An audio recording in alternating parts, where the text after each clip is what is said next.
langsung aja yuk kita bisa mengobrol terkait dengan saham defensif yang sekiranya teman-teman bisa pahami dan bisa ketahui dan bisa memilih untuk membeli saham defensif untuk jangka panjangnya.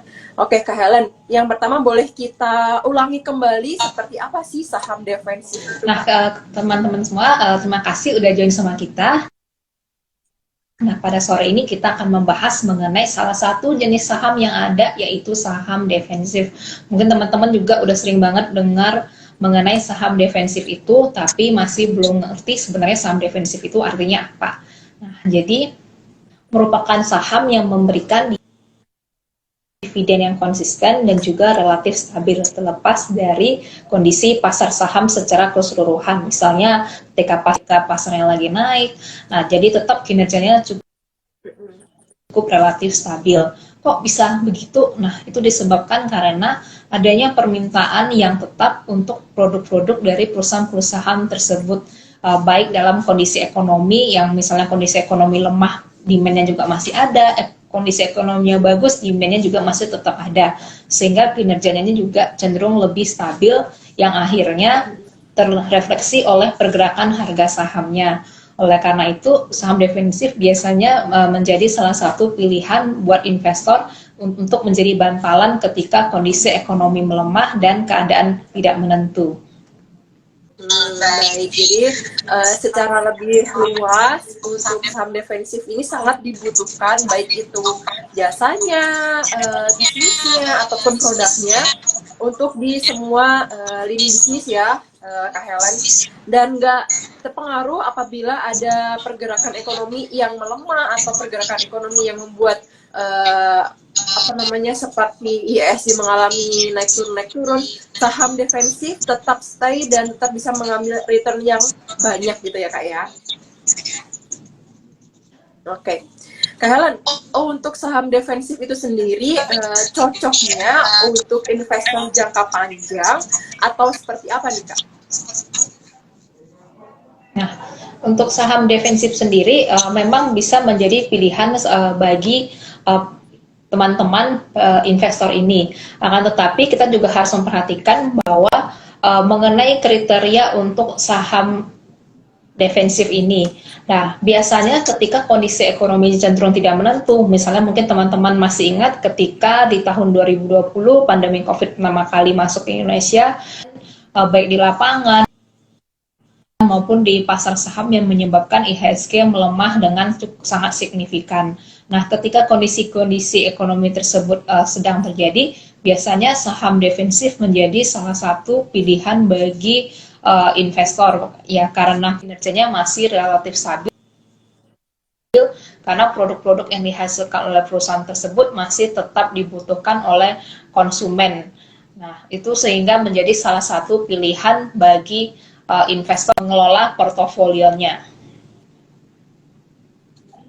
Oke, jadi nih teman-teman, kalau misalkan kalian bisa ketahui produk apa aja sih yang ada di tengah-tengah kalian, yang kalian pakai, yang kalian butuhin sehari-hari, yang kalau misalkan kalian kayak ada yang kurang nih kalau nggak ketemu sama produk ini, jadi tiap hari dari kalian melek sampai kalian tidur, kalian pasti pakai produk ini, ataupun kalian pakai jasanya gitu.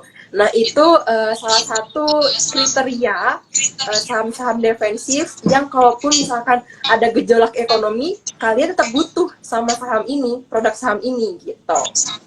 Nah sebelum kita masuk lagi ke perbincangan yang lebih dalam, kembali saya ingatkan untuk teman-teman semuanya, apabila kalian punya pertanyaan terkait dengan saham-saham defensif, bisa langsung tanyakan di bagian question box yang ada di bawah ya, yang ada icon tanda tanyanya. Nantinya kita akan memilih 5 penanya terbaik untuk bisa mendapatkan merchandise seru dari Philips Sekuritas Indonesia. Jadi langsung tuliskan pertanyaan kalian di bawah, nanti kita akan pilih untuk bisa mendapatkan merchandise dari Philips Sekuritas Indonesia. Oke, kita lanjutin lagi ya teman-teman untuk perbincangannya. Oke, Kak Helen, tadi kita udah mengetahui definisi saham defensif itu apa, terus cocoknya untuk jangka panjang, investasi jangka panjang. Nah, untuk teman-teman supaya lebih mengetahui lagi nih Kak, jenis saham apa aja sih yang masuk ke dalam kategori saham-saham defensif? Bisa dijelaskan Kak? Oke, nah sebenarnya umumnya ya jenis sektor misalnya atau apa saja yang masuk dalam kategori saham defensif. Nah sebenarnya biasanya ada 4 ya. Yang pertama itu kan adalah kebutuhan pokok.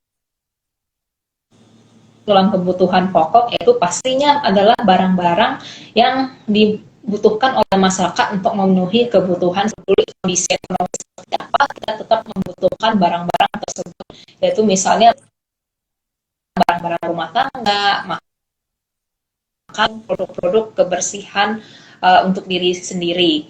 Lalu yang kedua adalah yang merupakan kesehatan. Nah tentu produk atau layanan tersebut akan dicari oleh semua masyarakat di dalam untuk menjaga kesehatan kita. Misalnya yaitu seperti farmasi, yaitu ketika orang-orang pas sakit pasti kan, lalu juga misalnya seperti rumah sakit dan juga alat-alat kesehatan. Lalu yang ketiga adalah perusahaan telekomunikasi, karena tentunya semua masyarakat pasti membutuhkan layanan telekomunikasi, apalagi seperti work from home atau schooling from home, yang pastinya kebutuhan akan internet malah makin besar dibandingkan dengan sebelumnya. Lalu yang terakhir sini sebenarnya yaitu perusahaan di sektor utilitas yang biasa menyediakan layanan yang dibutuhkan oleh setiap.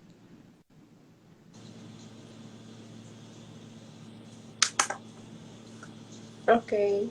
Kak Helen boleh sedikit diulangi yang bagian poin terakhirnya Kak, karena tadi sedikit error untuk internetnya. Oke. Nah, untuk saham-saham apa aja yang masuk ke kategori saham defensif? Yang pertama itu adalah kebutuhan pokok, yaitu barang-barang yang dibeli oleh masyarakat untuk memenuhi kebutuhan sehari-harinya seperti barang rumah tangga, makanan, minuman, maupun produk-produk kebersihan untuk diri sendiri. Lalu ada juga yang kedua, produk dan layanan kesehatan seperti misalnya farmasi, karena kan masyarakat kalau sakit pastinya perlu obat, atau juga seperti rumah sakit dan alat-alat penunjang kesehatan lainnya.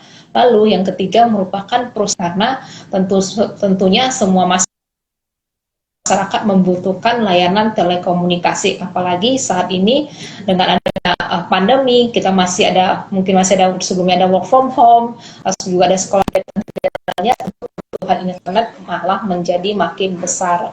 Lalu yang terakhir merupakan sektor utilitas, yaitu yang menyediakan layanan bagi masyarakat. Oke, Kak Helen, sembari kita masuk ke pertanyaan dari teman-teman ya Kak ya, karena tadi di awal ada membahas terkait dengan sektor kebutuhan pokok. Nah, ini ada pertanyaan dari Kak Sandi Ahmad Fauzi. Kak, tanya dong, selama ini yang saya ketahui biasanya saham defensif itu merujuknya ke emiten consumer goods, tapi dengan kondisi inflasi yang tinggi, terus harga komoditi masih tinggi, kira-kira gimana ya strategi jika saat ini ada porto consumer goods di porto kita? Karena harga produk kemungkinan kan akan naik nih, terus juga sangat mungkin konsumer akan lebih selektif dalam memilih barang konsumer. Gimana tuh Kak? Silahkan Kak Helen. Oke, nah bagaimana strategi kita ya misalnya dalam melakukan saham defensif ini? Tentu sebenarnya kita akan melihat bagaimanakah dengan kondisi ekonomi yang saat ini tengah terjadi. Karena salah satu dari disebutkan kalau kita lihat adalah ada ciri saham defensif yang pertama adalah dia relatif tahan volatilitasnya, baik ketika pasar tersebut sedang volatilitasnya rendah. Itu mengakibatkan ketika market tersebut lagi turun, penurunan yang biasanya di saham defensif itu nggak terlalu turun dalam. Akan tetapi ketika market lagi keadaan kondisi baik dan sebagainya, dia juga nggak naik, potensi returnnya juga menjadi lebih rendah dibandingkan dengan saham lainnya. Nah, itu pastinya akan menjadi salah satu pertimbangan bagi investor ketika hendak melakukan investasi di saham defensif. Yaitu kita harus harus memperhatikan bagaimanakah kondisi pasar yang ada saat ini. Oke. Nah, teman-teman juga harus perhatikan kondisi pasar yang sedang terjadi saat ini ya. Jadi kalau misalkan kalian punya saham-saham consumer goods atau saham-saham yang sektor lainnya yang ada di portfolio kalian, kalian bisa melihat nih, oh kayaknya di sektor ini kurang oke nih saat ini. Kayaknya harus diversifikasi ke sektor lain dulu deh. Nah, kayak gitu. Jadi bisa kalian tambahin muatannya atau keluarin dulu muatannya untuk berpindah ke saham-saham lainnya. Jadi kalian tetap harus pantau market juga ya teman-teman semuanya. Jangan sampai nggak ikut update lah gitu. Kak Helen, lanjut dari pertanyaan teman kita yang sepertinya sudah nggak sabar nih Kak ya. Ini ada pertanyaan dari Kak Jenny Jaya Wirawan. Boleh spill dong Kak 5 saham defensif. Terima kasih. Nah, kira-kira contoh yang ada di sekitar kita nih Kak, yang paling sering kita ketahui aja deh. Contoh-contoh saham defensif itu seperti apa? Oke, nah seperti yang tadi kita bahas, sektor-sektor apa aja yang masuk dalam kategori saham defensif ya, seperti misalnya kebutuhan pokok, produk kesehatan, produk telekomunikasi. Nah, kita bisa melihat beberapa saham-saham yang ada dalam sektor-sektor tersebut. Biasanya yang sering menjadi pilihan dalam sektor defensif tersebut, misalnya kita melihat bahwa di sektor telekomunikasi, misalnya kita melihat adanya saham PT Telkom misalnya, itu merupakan salah satu contoh dari saham defensif. Lalu misalnya katakanlah dari sektor farmasi, kita melihat bahwa beberapa emiten farmasi seperti misalnya salah satunya Kalbe juga merupakan salah satu contoh dari saham defensif tersebut. Lalu juga dari kebutuhan pokok misalnya ada katakanlah seperti Indofood yang juga memiliki produk cenderung dibeli atau kan menjadi pilihan masyarakat untuk kebutuhan sehari-harinya. Oke. Nah, untuk saham-sahamnya sendiri seperti apa aja tuh Kak? Yang ada di Bursa Efek Indonesia ini yang sering kita ketahui. Oke. Nah, memang untuk saham-sahamnya saja seperti yang kayak tadi kita udah sebutin, seperti misalnya sektor telekomunikasi. Nah, sektor telekomunikasi itu kan ada beberapa pilihan ya. Nah, biasanya itu seperti ada katakanlah ada Telkom, lalu juga farmasi kita lihat misalnya ada PT Kalbe Farma, lalu juga misalnya di sektor katakanlah kebutuhan pokok kita melihat katakanlah misalnya ada Indofood dan lain-lainnya. Tentu teman-teman bisa memperhatikan saham-saham apakah yang masuk ke dalam sektor-sektor tersebut sehingga bisa dikategorikan sebagai saham defensif dan juga saham dari defensif tersebut. Karena sekali lagi untuk bisa disebut sebagai saham defensif, nah kita harus misalnya memiliki performa bisnis yang baik sudah dalam jangka waktu yang lama dan juga sudah dividen juga secara teratur dalam jangka waktu yang lama dan juga perusahaan tersebut harus sudah mapan dan sudah besar dan bahkan market cap-nya atau kapitalisasi pasarnya juga triliunan karena sekali lagi sifatnya sebagai defensif ini. Oke, halo Kak Helen. Apakah Kak Helen? Oke, Kak Helen masih terhubung ya Kak ya? Oke, Kak Helen kalau misalkan kita melihat dari karakteristik saham-saham defensif tersebut, apakah berarti seperti saham Telkom, seperti saham Kalbe Farma yang di bidang kesehatan sangat kita butuhkan Kak? Gitu. Kira-kira seperti apa aja nih Kak saham-saham yang patut dilirik oleh teman-teman investor jangka panjang?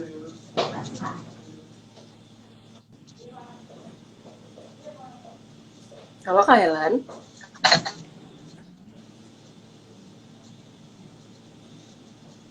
Halo Kak Helen. Halo, iya Farah. Iya, internetnya sedikit kendala ya Kak, tapi bolehlah kita lanjutin kembali ya Kak ya. Ya, Kak Helen boleh sedikit di-spill nih Kak, kira-kira saham-saham yang sesuai dengan karakteristik tersebut seperti apa nih Kak?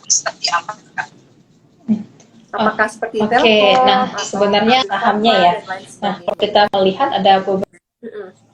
beberapa yang udah kita bahas adalah saham-saham yang masuk ke dalam sektor empat sektor tersebut. Nah, kalau di Indonesia sendiri, kita akan melihat bahwa saham-saham yang masuk ke empat sektor tersebut dan menjadi market leader ataupun memiliki market cap besar di sektornya. Misalnya kalau kita lihat di perusahaan telekomunikasi, kita Telkom, juga kita kenal di produk ada ke layanan kesehatan, kita seperti misalnya ada Kalbe Farma, kebutuhan pokok katakanlah kita melihat seperti Indofood dan sebagainya.